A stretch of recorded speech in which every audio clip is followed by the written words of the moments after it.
할렐루야. 사랑하는 반석의 성도 여러분, 11월 17일 화요일 아침 아까의 시간이 돌아왔습니다. 오늘은 역대하 14장의 말씀으로 함께 주의 말씀을 나누도록 하겠습니다. 오늘은 여러분이 계속해서 이어졌던 남유다의 세 번째 왕 솔로몬, 르호보암, 그 다음에 아비야, 아사, 이런 남유다의 네 번째 왕 아사의 왕에 대해 한번 살펴보도록 하겠습니다.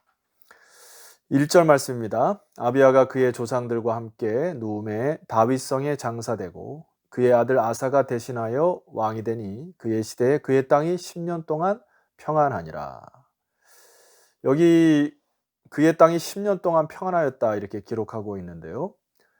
이 14장을 계속 읽어가다 보면은 이 평안이라는 단어가 굉장히 많이 등장을 합니다. 그래서 남유다의 평안의 왕이라고 하면은 많은 사람들이 아사 왕을 생각할 정도로 이 아사 왕 때에 굉장히 평안하였음을 알 수가 있습니다. 뿐만 아니라 이 아사 왕은 개혁 정치를 이루었던, 그래서 내일 우리가 살펴볼 메시지인데요.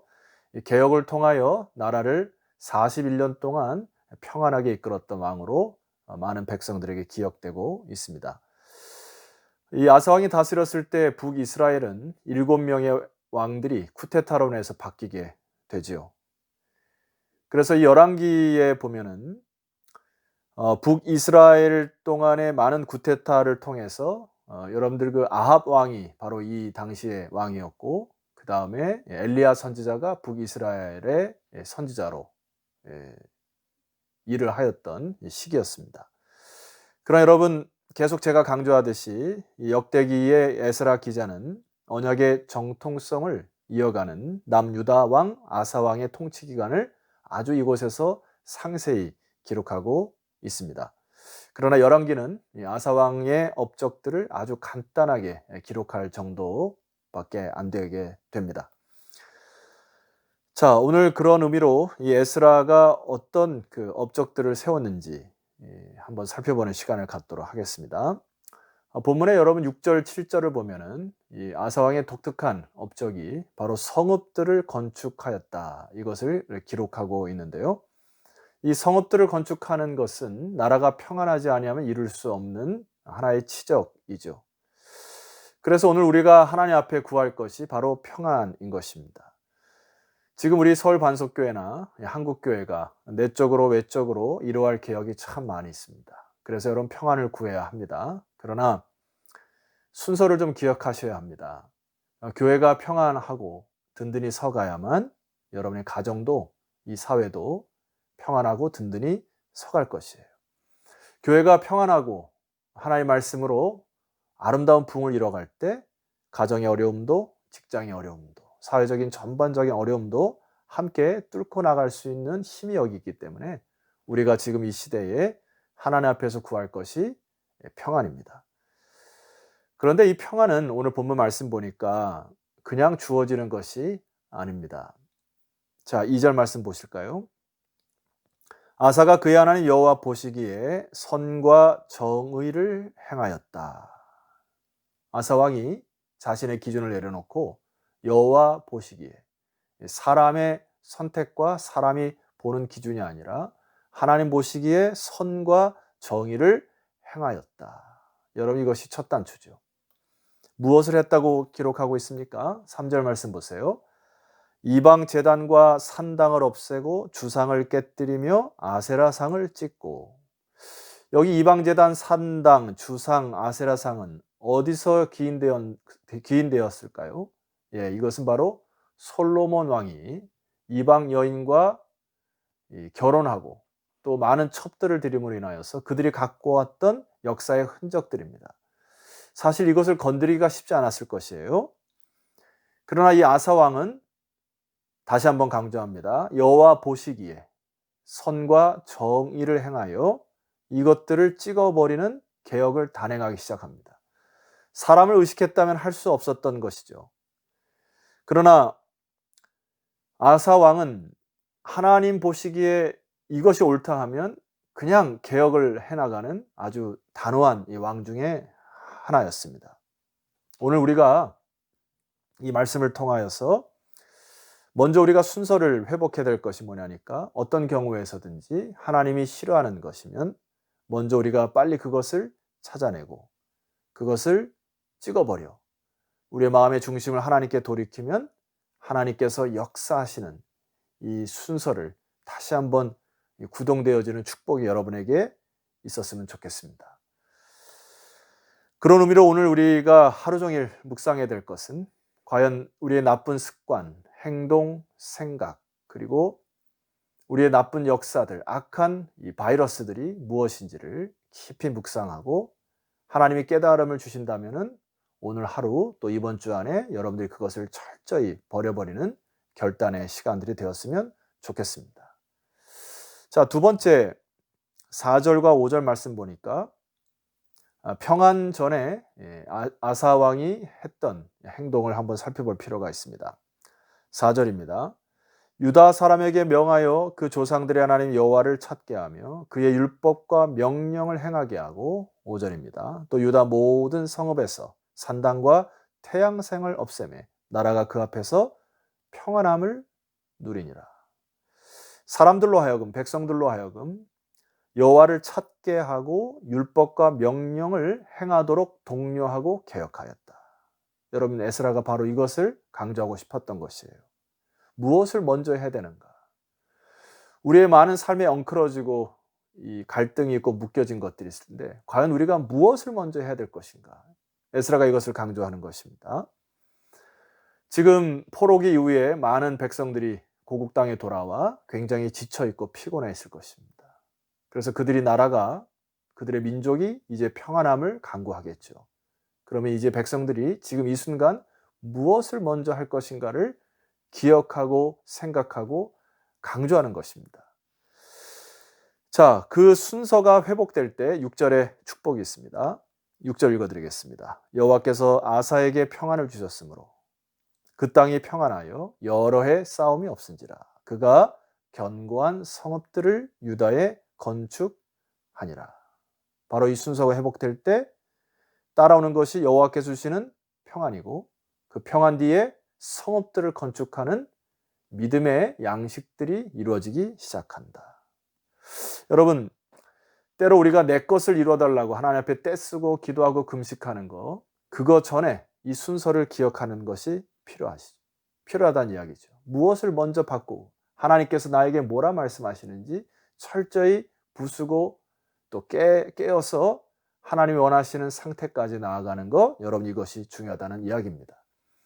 히브리서 11장 6절 믿음이 없이는 하나님을 기쁘시게 못하나니 하나님께 나아가는 자는 반드시 그가 계신 것과 그가 자기를 찾는 자들에게 상 주시는 이심을 믿어야 할지니라. 전적으로 하나님을 찾는 이 자세가 여러분의 회복되기를 주의 이름으로 부탁드리겠습니다. 자, 이러한 그 아사의 왕의 통치 중에도 악한 공격이 있었다는 것을 그 이후에 기록하고 있습니다. 우리의 삶도 마찬가지예요. 우리가 평안이 있는데 어느 순간 어려움이 찾아오는 거 당연하죠. 자, 9절 보면 구스 사람 세라가 그들을 치려하여 군사 100만 명과 병거 300대를 거느리고 마레사에 이르매 10절 아사가 마주 나가서 마레사의 스바다 골짜기에 전열을 갖추었습니다. 여러분 참 이 평안한 때에 이게 웬 날벼락이죠. 군사 100만 명과 병거 300대 이것은 굉장히 이 시대에도 이 병거 및 군사력이 막강한 이게 도대체 감당할 수 없는 인간의 힘으로 이 사람의 힘으로 감당할 수 없는 상황이 펼쳐진 것이죠.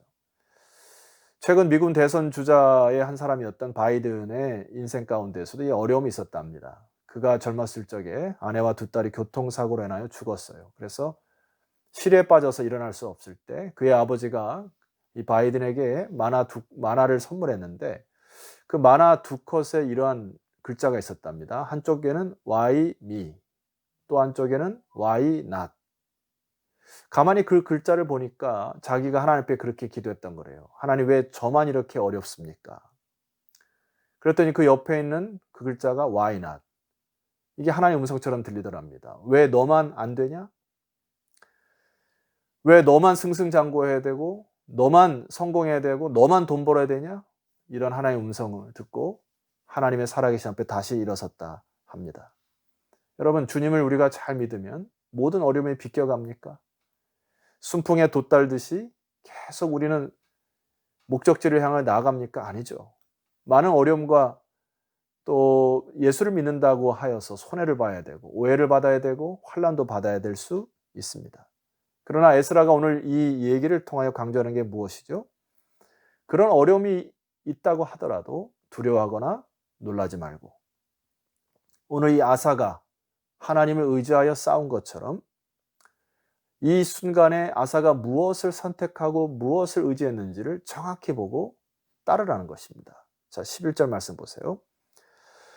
아사가 그의 하나님 여호와께 부르짖어 이르되 여호와여, 힘이 강한 자와 약한 자 사이에는 주밖에 도와줄 리가 없사오니 우리 하나님 여호와여, 우리를 도우소서. 우리가 주를 의지하며 주의 이름을 의탁하고 이 많은 무리를 치러 왔나이다. 여호와여, 주는 우리 하나님이시오니 원하건대 사람이 주를 이기지 못하게 하옵소서. 여러분, 무엇을 강조합니까? 예레미야 선지 시절에 이 백성들이 어려움이 찾아오면 백성들이 쪼르르 달려가서 애굽을 의지하고 아수르를 의지하고 바벨론을 의지하여 결과적으로 바벨론에 무릎을 꿇게 되는 이런 역사를 우리가 잘 알고 있습니다. 오늘 이 아사 왕의 시절에 군사 100명과 300대의 병거를 가지고 어마무지한 힘으로 이를 짓누리려 할 때 아사 왕의 선택은 무엇입니까? 다른 열국들에게 쪼르르 달려가지 않았어요. 그리고 다른 힘을 의지하려 하지 않았습니다. 그래서 하나님 앞에 오로지 무릎을 꿇고 기도하는 자세로 나아갔던 것, 이것을 사랑하는 후배들이 또 포로기에 잡혀온 이스라엘 백성들이 오늘 저와 여러분들이 본받기를 기대하는 것입니다. 저는 우리 시대에 우리 반석의 모든 성도들이 오로지 기도하고 오로지 말씀을 통하여 하나님의 음성을 듣는 일에 전무하여 승리를 맛봤으면 좋겠어요. 수많은 패배와 실패들만 연속되는 그러한 것이 당연시 여기지 않았으면 좋겠습니다. 하나님 앞에서 우리가 다시금 전열을 가다듬고 마음을 하나님께 온전히 드림으로 하나님께서 승리를 주시는 하나님의 승리를 여러분들이 경험하는 한 주간이 되었으면 좋겠습니다. 자, 12절에 역사가 일어나죠. 여호와께서 구수 사람을 아사와 유다 사람들 앞에서 치시니 구수 사람들이 도망하는지라. 에스라의 기록 보십시오. 여호와께서 구수 사람들을 아사와 유다 사람들 앞에서, 그들 눈앞에서 하나님께서 역사하시는 것을 보게 하신 것입니다.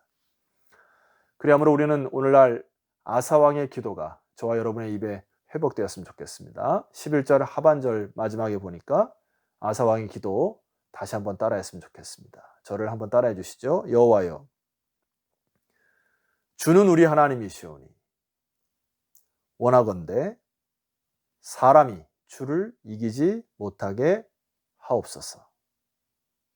끝까지 이 마음 흩어지 마시고 끝까지 이 마음 붙드시고 여러분 삶에 있는 수많은 어려움, 난관들, 역경들을 이겨가시는 또 주님의 지혜로 또 하나님의 승리를 맛보시는 복된 시간들이 되시기를 주 이름으로 축원합니다. 기도드립시다. 하나님 아버지, 감사합니다. 수많은 선진들의 역사를 통하여 우리들의 마음을 다시금 잡게 하시니 감사합니다. 우리 인간이 참으로 연약하여 때로 사람의 힘을 의지하거나 사람의 지혜를 의지하기를 원하여 쪼르르 달려가는 그런 인생을 살아가려고 합니다. 그러나 다시금 결단합니다. 강한 자와 약한 자 사이에서 주밖에만이 의지할 자가 없사오니 우리 이 방송을 듣는 모든 자들이 하나님 앞에 오로지 기도함을 통하여 아버지께서 이루시는 놀라운 승리의 기쁨을 맛보는 그러한 체험 있는 이 주간이 되게 하옵소서. 예수 그리스도 이름으로 기도드렸사옵나이다. 아멘. 자, 성도 여러분, 우리 내일 아침 역대하 15장의 말씀으로 찾아뵙도록 하겠습니다. 내일 뵙겠습니다.